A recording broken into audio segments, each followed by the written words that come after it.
बिस्मिल्लाहिर्रहमानिर्रहीम, अस्सलाम वालेकुम, बखैर अखिल। इसमें आतिफ वक्कास और आज हम चैप्टर नंबर 5 यानी rotational and circular motion start करेंगे।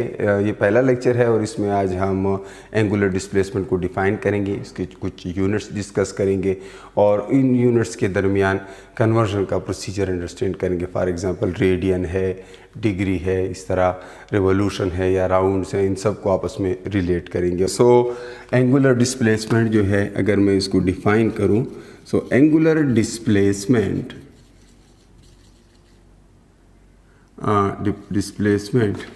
is the change in the angle,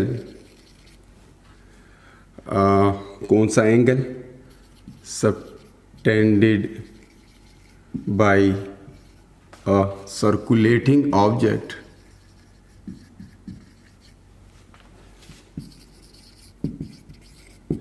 at the center of its circular path.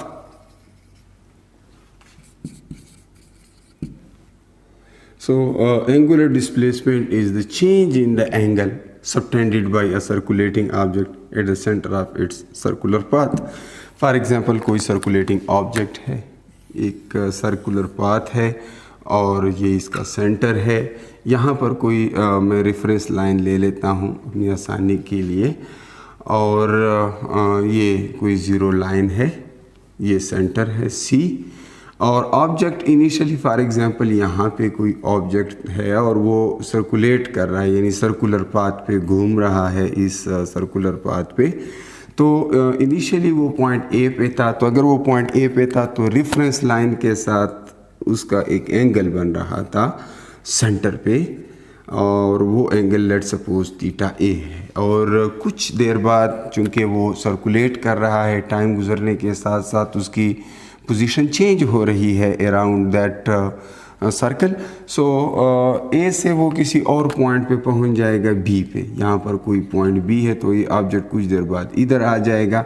तो इस दौरान ये इसका रेडियस वेक्टर इस सर्कुलर पाथ का या उस ऑब्जेक्ट का सेंटर से पोजीशन वेक्टर वो यहाँ पे आ जाएगा। तो एक और एंगल अब बना रहा है इनिशियल रेफरेंस लाइन के साथ, and that angle is theta B।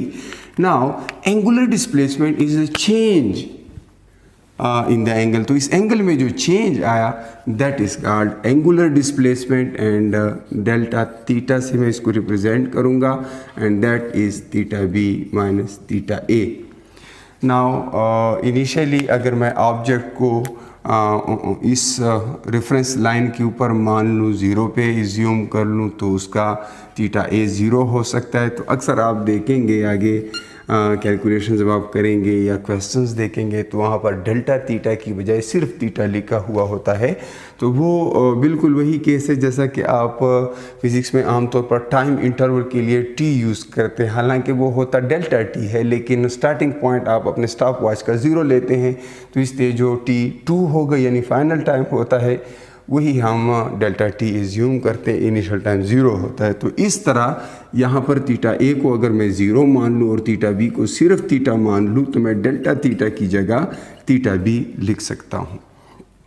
अब चूँकि ये एक ज्योमेट्रिक क्वांटिटी है और आगे जाकर हम ये मज़ीद डिस्कस भी करेंगे, लेकिन थीटा के मुतालिक फ़र्स्ट चैप्टर में ऑलरेडी हम बात कर चुके हैं कि ये आर्क लेंथ यानी जो लेंथ इसने बाहर कवर किया, इसकी लेंथ यानी फॉर एग्ज़ाम्पल मैं डेल्टा थीटा की अगर बात करूं तो ये इस आर्क लेंथ जिसको मैं S कह देता हूं और इस रेडियस का रेशो है, इस रेडियस R इन दोनों का रेशो है।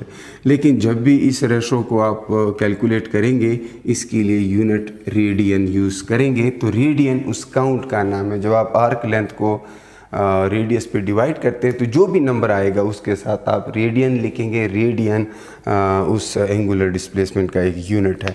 आगे हमारा इसके साथ फ़िलहाल कोई ज़्यादा काम नहीं है, लेकिन मैं ये सिर्फ याद दिलाने के लिए कि यह आपने फर्स्ट चैप्टर में पढ़ा है। तो delta theta is theta. Now theta is angular displacement and it must be having some units. इसके यूनिट्स अगर देखें तो सबसे पहले तो मैं बात करूंगा डिग्री की, सबसे स्मॉलर यूनिट। और डिग्री जो है आप चूँकि रूटीन में जानते हैं कि कंप्लीट सर्कल में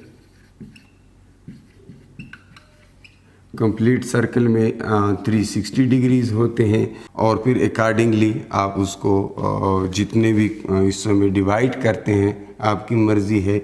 सर्कल का एक क्वार्टर है तो फिर उसमें 1/4 ऑफ 360 होगा, सर्कल का हाफ है तो फिर 180 होगा, सर्कल के 3 क्वार्टर्स हैं तो 270 होगा। अकॉर्डिंगली आप इसको चेंज करेंगे, लेकिन कंप्लीट सर्कल के लिए 360 डिग्रीज़ होते हैं।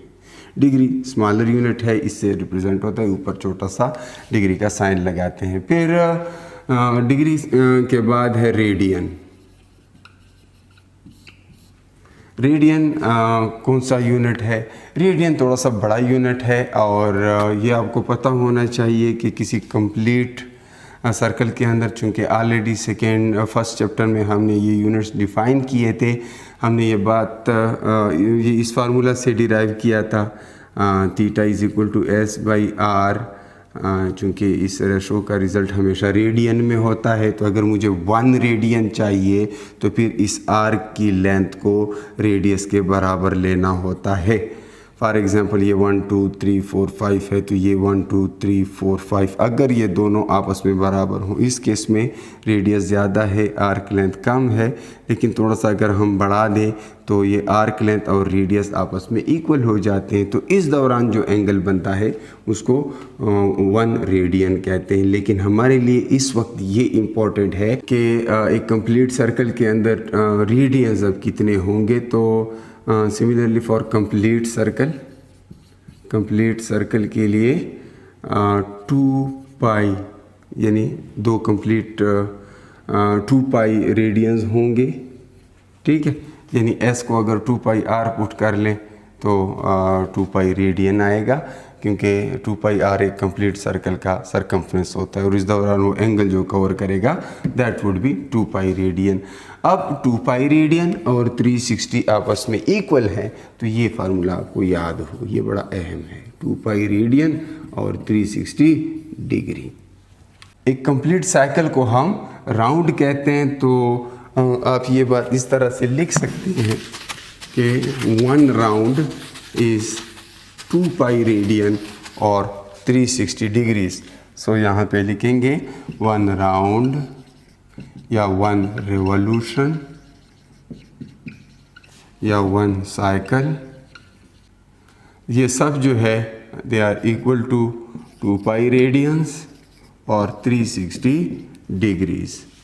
तो यहाँ से आप बता सकते हैं कि 1 रेडियन जो है 360 डिवाइडेड बाई 2 पाई, ये भी लिख सकते हैं, या फिर 180 डिग्री डिवाइडेड बाई पाई, ये भी लिख सकते हैं, क्योंकि अक्सर क्वेश्चंस में डायरेक्ट पाई में आंसर्स गिवन होते हैं तो इस तरह लिखेंगे। लेकिन अगर आंसर्स डिग्रीज में डायरेक्ट दिए गए हों, पाई मौजूद ना हो, तो पाई की जगह उसकी वैल्यू लिख लें 180 डिग्री डिवाइड बाई 3.14 और यहाँ से 57.3 डिग्री आता है, तो 1 रेडियन 57.3 डिग्री के बराबर होता है। और फिर अगर आप डिग्री से रेडियन में कन्वर्ट करना चाहते हैं, ये तो रेडियन से डिग्री में हम गए हैं, तो 1 रेडियन में इतने डिग्री होते हैं, तो 1 डिग्री में रेडियन कितने होंगे, तो 1 degree is equal to 1 divided by 57.3, या आप इसको डायरेक्ट पाई डिवाइडेड बाई 180 लिख सकते हैं और आंसर रेडियंस में होगा। सो अकॉर्डिंगली चूँकि 1 है तो 1 के साथ मल्टीप्लाई करेंगे, 10 होगा तो 10 के साथ मल्टीप्लाई करेंगे, conversion factor pi divided by 180 है। तो यहाँ से पता चलता है डिग्री बहुत स्मॉलर यूनिट है, और इसको अगर मैं सॉल्व करूँ 3.14 डिवाइडेड बाई 180 तो ये आता है 0.017 इतने रेडियंस। तो इस तरह से आप को याद रहे कि डिग्री से रेडियन में और रेडियन से डिग्री में आप कन्वर्जन कर सकें।